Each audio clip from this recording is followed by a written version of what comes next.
The purpose of this world is La ilaha illallah.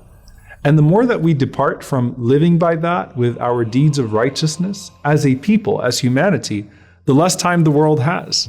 So when you get to this point where corruption is rampant and people no longer have any conscience and they don't even say the name of Allah anymore, at that point, the world no longer has a purpose to exist, and that's when it perishes.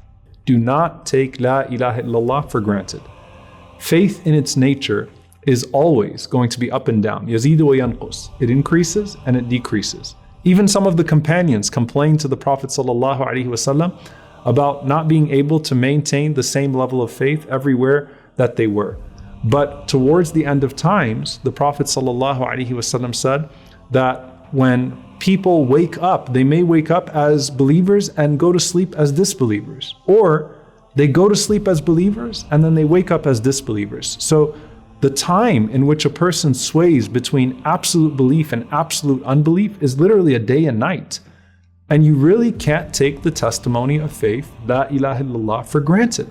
The more that you act on La ilaha illallah, the less likely it is to leave your heart, especially when you need it most at the time of death. How valuable is it for you to show up on the Day of Judgment saying La ilaha illallah? The Prophet ﷺ said, whoever says La ilaha illallah sincerely from his heart, dakhala al-jannah, he will certainly enter paradise at some point.